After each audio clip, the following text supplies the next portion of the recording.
Hi guys, इस tutorial में हम लोग देखेंगे कि किस तरीके से आप एक कैरेक्टर एरे में इनपुट ले सकते हैं यूज़र से। ठीक है, सारे कोड्स बिल्कुल सेम है, सारे सब कुछ देखा हुआ है हमारा। ठीक है, कुछ भी यहाँ नया नहीं है। एक एरे क्रिएट किया है आपने जिसका साइज आपने 5 दिया है। इसका मतलब ये है कि इसमें आप स्टोर कर सकते हैं 5 कैरेक्टर वैल्यूज़। स्कैनर क्लास का आपने यूज़ किया, एक ऑब्जेक्ट क्रिएट किया है आपने। इस ऑब्जेक्ट के थ्रू आप इसके मेथड्स को कॉल करेंगे। ठीक है, आपने यहाँ लिखा हुआ system dot out dot println inter 5 characters, जिससे कि यूज़र को पता चलेगा कि उसे 5 कैरेक्टर इनपुट करना है। फॉर लूप का आपने यूज़ किया हुआ है जिससे कि आप 1 बाय 1 हर इंडेक्स में एक एक कैरेक्टर वैल्यू इनपुट के तौर पर ले सकें। चूँकि 5 कैरेक्टर से इसलिए ये लूप 5 टाइम चलेगा, यानी कि 0 से स्टार्ट होगा। 0 1 2 3 4 5, इसलिए हम लोगों ने यहाँ i लेस देन 5 लिखा हुआ है। ये 0 से स्टार्ट हो रहा है। हमेशा जब भी एरे में आप काम करते हैं फॉर लूप के साथ, तो हमेशा आप अपना जो i का वैल्यू है वो 0 लिखेंगे। ओके, यानी कि आप अपना लूप 0 से स्टार्ट करेंगे। ये हम लोग जानते हैं।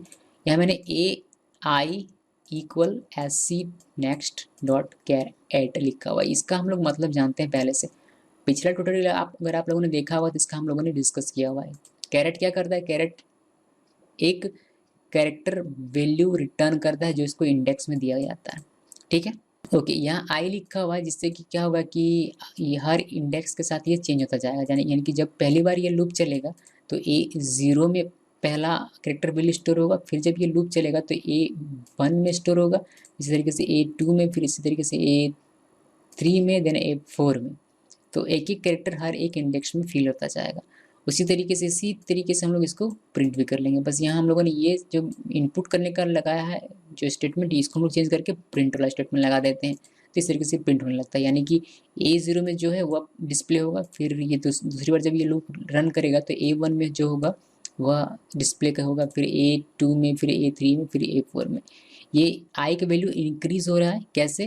बिकॉज हम लोगों ने यहाँ i++ लिखा हुआ है। होप ये गाइस आप लोगों ने मेरा फॉर लूप का वीडियो पहले से देखा हुआ होगा, जिससे कि आपको समझने में बिल्कुल भी परेशानी नहीं होगी। और साथ में आप लोगों ने मेरा अगर एरे का वीडियो भी देखा होगा तो इसमें तो बिल्कुल भी आपको प्रॉब्लम नहीं होने वाला है।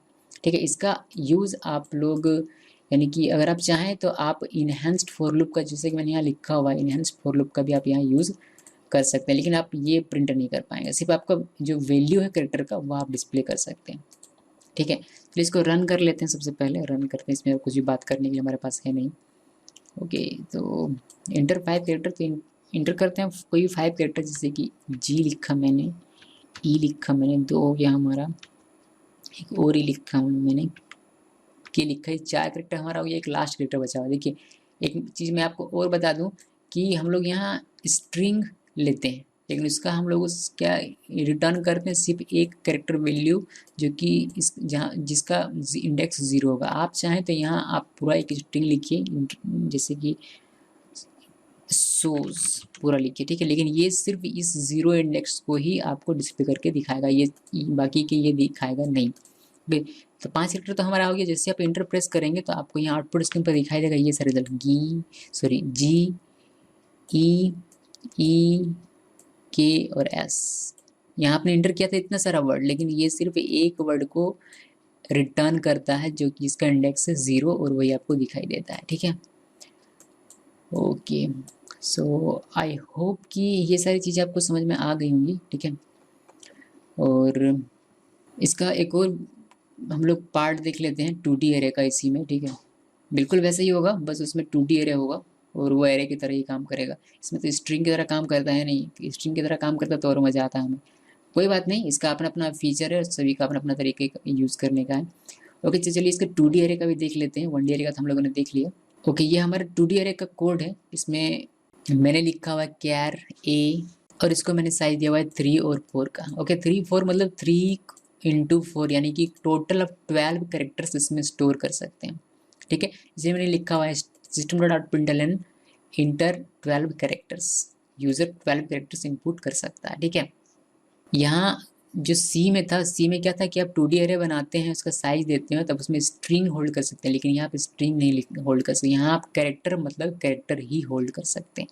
ओके, फॉर लूप का यूज़ करना है आपको, बिकॉज ये 2D एरे, इसलिए 2 फॉर लूप का आपको यहाँ यूज़ करना पड़ेगा। एक पहला फॉर लूप होगा आउटर फॉर लूप, और दूसरा फॉर लूप होगा आपका इनर फॉर लूप। पहला जो फॉर लूप होगा वो रॉ के लिए रिस्पॉन्सिबल होगा, दूसरा फॉर लूप जो होगा कॉलम के लिए रिस्पॉन्सिबल होगा। ठीक है, तो इस फॉर लूप से आपका जो लूप है वो 3 टाइम चलेगा, बिकॉज ये रॉ के लिए है। और ये जो इनर फॉर लूप ये आपका 4 टाइम चलेगा बिकॉज ये कॉलम के लिए, ठीक है। और 1 बाय 1 उसी मेथड के थ्रू हम लोग इसमें स्टोर करते जाएंगे एक एक वैल्यू, ठीक है।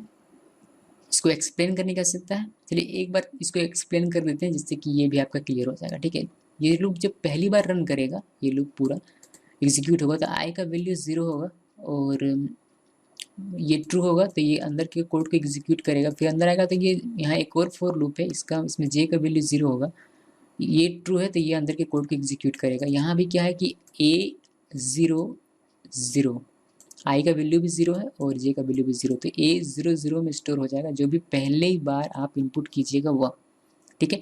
फिर से ये लूप रन करेगा, अभी भी आई का वैल्यू 0 है लेकिन जे का वैल्यू भी इंक्रीज होकर क्या हो जाएगा 1, ठीक है। अभी सिर्फ जब फॉर लूप जब पहली बार चलता है तभी ये वैल्यू काम आता है, उसके बाद अब ये इस वैल्यू को नहीं देखता। अभी जो इंक्रीमेंट होकर नया वैल्यू आया है जे का, उस पर ये काम करता है। जे का वैल्यू नया इंक्रीमेंट होकर क्या है 1, तो आई का वैल्यू 0 है और जे का वैल्यू हो गया 1, तो 0 1 में दूसरा करेक्टर आपका होल्ड होगा, ओके। उसके बाद फिर ये तीसरी बार रन करेगा, अभी जे का वैल्यू हो गया 2, तो आई का वैल्यू अभी भी 0, तो 0 2 में नया करेक्टर वैल्यू स्टोर होगा। फिर ये रन करेगा 0 3 रन करेगा, अभी जे का वैल्यू कितना है 4, जब ये 4 हो जाएगा तो ये चेक करेगा कि 4 लेस देन 4 नहीं है, कंडीशन फॉल्स है, क्योंकि ये कंडीशन फॉल्स है तो ये कोड एग्जीक्यूट नहीं करेगा और इस फॉर लूप से बाहर आएगा यहाँ। जब यहाँ आएगा तो आई का वैल्यू इंक्रीज हो जाएगा, आई प्लस प्लस से आई का वैल्यू हो जाएगा अब की बार 1।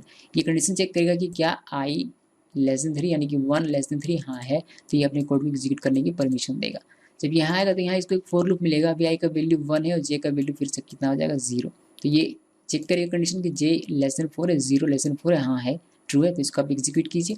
इस जब ये एग्जीक्यूट होगा तो यहाँ अभी ए का वैल्यू ए आई का वैल्यू कितना हो गया, आई का वैल्यू अब हो गया 1, तो 1 0 में जाकर आपका नेक्स्ट कैरेक्टर वैल्यू स्टोर होता है। इस तरीके से फिर दोबारा रन करेगा, फिर आई का वैल्यू 1 है, जे का वैल्यू बाय 1 इंक्रीज हो जाएगा तो ए 1 1 में जाकर वो स्टोर होगा। फिर से ए 1 2 में, फिर से ए 1 3 में, और फिर से जब आएगा तो फिर से जे का वैल्यू 4 हो जाएगा जो कि कंडीशन को फॉल्स बताएगा और ये एग्जीक्यूट नहीं होगा बल्कि फिर से ये लूप बाहर आएगा और यहाँ से ये लूप चलेगा। फिर आई का वैल्यू कितना, आई का वैल्यू अब कितना हो जाएगा 2, ओके 2 हो जाएगा, यानी कि 2 लेस देन 3 ये चेक करेगा, ये ट्रू है तो ये कोड आप एग्जीक्यूट कर सकते हैं। फिर से आई का वैल्यू अभी 2 हो गया है, जे के वैल्यू फिर से 0, तो 2 0 में नेक्स्ट वैल्यू स्टोर होगा, जे के से 2 1 में, फिर 2 2 में, फिर 2 3 में।